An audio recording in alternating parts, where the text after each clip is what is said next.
Let me tell you something fascinating about silence in the digital age. We live in a world where life itself is a performance, and nearly every detail is shared across platforms. Be it birthdays, breakfasts, sunsets, or even our pains, though masked with eye-catching filters. Amidst all this display, there are still some people who remain invisible. They scroll quietly, observe deeply, but rarely, if ever, post.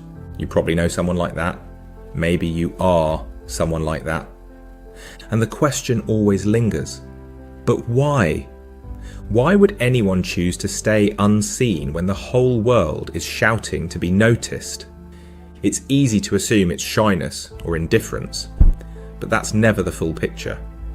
Beneath that quiet surface lies an entire psychology, one that reveals how we navigate identity, control, and authenticity in a culture obsessed with visibility. Because silence isn't emptiness, it's intention. It's the power to decide what parts of yourself the world doesn't get to touch. Somewhere along the way, social media stopped being about connection and became a stage. Every caption, every photo, every story, a subtle performance whispering, "This is who I am." Do you approve? But some people stop performing. They realise that when every moment becomes content, life starts to lose its weight, so they chose to keep certain things unposted. The private mornings, the quiet victories, the laughter that doesn't need witnesses. Psychologists say those who post less often tend to show greater self-restraint, deeper introspection, and stronger emotional independence. They aren't trying to prove who they are, they're learning who they are. Carl Jung once wrote, "Solitude is for me a fount of healing which makes my life worth living." Maybe those who stay silent online have already found that fountain, a calm refusal to let noise define their worth. For many, that silence isn't withdrawal, it's clarity. A quiet act of taking back control in a world that constantly demands to know more. Because whether we admit it or not, social media has quietly reshaped how we see ourselves. It rewards display. It praises noise. The louder you are, the more real you appear. And the more you reveal, the easier it becomes to confuse being noticed with being known. But those who remain quiet online, they often see through the performance. They've realised that not every moment deserves an audience. They've learned to pause before reacting, to think before speaking, to understand before judging. In psychology, this ability to hold back isn't repression, it's regulation. It's emotional discipline, the capacity to manage impulses instead of being managed by them. While the world rushes to express every thought in real time, these people sit with theirs a little longer. They let meaning ripen in silence. Reflection replaces reflex. Depth replaces display. And that's rare, because in truth, most of what we post isn't communication, it's construction. But when you stop posting, something inside you shifts. Your sense of worth begins to detach from digital applause. You stop rehearsing life for an invisible audience. You start noticing details again. The texture of air in the morning, the way light falls across a face, moments too delicate for performance. The quiet ones crave authenticity in a space that rewards imitation. They don't hate social media, they've simply outgrown the need to translate every feeling into proof. It's not rebellion, it's honesty. Because once you've seen how easily perception can be edited, you start to value what can't be staged. Silence, depth, imperfection, truth, and the rare relief of simply existing without explaining. For some, the decision to stop posting comes quietly. There's no announcement, no digital detox post, no dramatic goodbye. One day, they just stop. Not because they have lost interest, but because something inside them has shifted. At first, sharing felt natural, a way to connect, to document, to be seen. There was joy in it, a sense of participation, but slowly, that simple act began to feel like pressure. Every photo needed to be perfect. Every thought had to sound profound. Even happiness started to feel rehearsed, as if life itself had to audition for approval. Psychologists call this self-presentational fatigue, the exhaustion that comes from constantly managing how others perceive you. It's subtle but relentless, the quiet drain of always needing to look okay. And one day, people realise they're living more for the feed than for themselves. So they pull back, not in anger, not in protest, but in preservation. They begin to crave experiences that belong entirely to them, moments that don't need to be curated, captioned, or compressed into pixels. There's a concept in psychology called psychological ownership, the sense that something belongs deeply to you. A memory, a thought, a moment. When you post it, that ownership fades a little. The experience becomes shared property, open to judgment, comparison, and misinterpretation. Those who stop posting are often the ones trying to protect that sense of ownership, not out of fear, but out of reverence. They've learned that some parts of life feel truer when they stay unshared. Because once something is public, it changes. It stops being a feeling and starts being a performance. And maybe that's what they're escaping.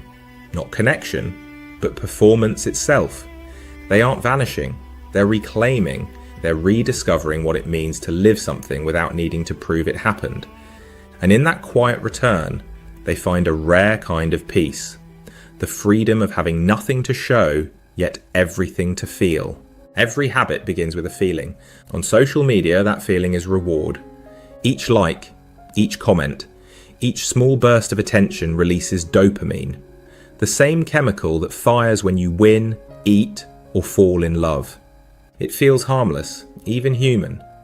But over time, your brain begins to crave it. You start measuring the worth of a moment by how it might perform online. At first, it's subtle. You take a photo and instantly imagine the caption. You laugh and think about the story you could post. Experience becomes a draft for an audience you can't see. Psychologists call this the validation loop, the cycle where seeking approval becomes its own addiction. The brain learns that attention equals safety, and silence feels like withdrawal. But silence isn't absence, it's detox. When someone steps back from posting, they're interrupting that neurological loop. At first it feels uncomfortable, like the quiet after a song stops. You reach for your phone out of habit, searching for that next hit of connection. Yet if you stay with the silence long enough, something fascinating happens. The noise inside begins to fade. Your emotions stop moving in reaction to numbers. Your attention starts to stretch again, to people, to places, to the small sensations that used to pass unnoticed. The present moment, once a background blur, becomes vivid again. Carl Jung observed that people will do anything, no matter how absurd, to avoid facing their own soul. In many ways, social media became our modern avoidance, a mirror that distracts instead of reflects. When you stop chasing validation, that mirror finally clears. You start meeting yourself instead of your image. Studies show that people who take extended breaks from social media report higher emotional stability and greater life satisfaction. The reason isn't just rest, it's recalibration. Their identity stops echoing back through screens. It becomes rooted within. And maybe that's the quiet miracle of disconnection. Not losing touch with the world, but touching reality again. When you stop performing for approval, life starts performing for you. Spontaneous, unpredictable, beautifully unfiltered. After the noise fades, something unexpected takes its place. Clarity. At first, the silence feels almost hostile. You reach for your phone without thinking, your thumb searching for an update that isn't there. The mind panics at first contact with stillness, but then slowly, the craving loosens. What once felt like emptiness begins to feel like air, the kind you can finally breathe. That's when the return begins. Without the constant pulse of feedback, the nervous system calms. Thoughts stop orbiting around reaction. You no longer narrate your life in captions, you simply inhabit it. The question shifts from, how does this look, to how does this feel? Psychologists call this internal validation, the process of finding worth inside rather than outsourcing it to approval. It's not withdrawal from the world, It's reconnection with yourself. When your inner voice grows louder than the crowd's, the performance ends. Relationships change too. You start noticing who checks on you without seeing you online, who asks how you've been, not what you've posted. The ones who stay are drawn to your presence, not your projection. The absence of constant sharing filters out the spectators and leaves only the participants. Privacy becomes sacred again. You stop needing to explain yourself. Not every joy needs witnesses. Not every grief requires an audience. Some truths become truer precisely because they remain unspoken. In that silence, dignity returns. Quiet, steady, unmistakable. Carl Jung once wrote, "The privilege of a lifetime is to become who you truly are." That becoming rarely happens under a spotlight. It begins in the shade, in the quiet rooms where you hear your own pulse again. Colours sharpen, time stretches, conversations deepen. You notice the weight of a friend's pause, the honesty in laughter that isn't performed. You start to live without the echo of an audience. This isn't isolation, it's equilibrium. When you no longer need to prove your existence, you begin to experience it. And in that rediscovered stillness, life feels not smaller, but infinitely more alive. There comes a moment when you stop chasing connection and start cultivating it. When being unseen no longer feels like erasure, but like alignment. The quiet becomes familiar, even protective. You start realizing that your worth never depended on who noticed it. It simply existed, waiting for you to notice it first. Silence, it turns out, isn't the absence of life. It's the frame that gives it shape. It's what allows you to hear your own rhythm beneath the noise of everyone else's. You begin to see that the need to be witnessed was never about expression. It was about reassurance. And when that need softens, what's left is something rarer. Peace without permission. This doesn't mean you disappear from the world. You still laugh with friends, share ideas, take photos, love, lose, grow. The difference is motive. You do things for the experience itself, not for the echo it creates. That shift, from display to presence, is where meaning quietly returns. In Jung's words, in all chaos there is a cosmos, in all disorder, a secret order. Stepping away from the collective noise reveals that hidden order, the one that moves through your own psyche. The silence you once feared becomes a conversation with yourself. You realize that every withdrawal was never escape, but dialogue. Every pause, an invitation to listen.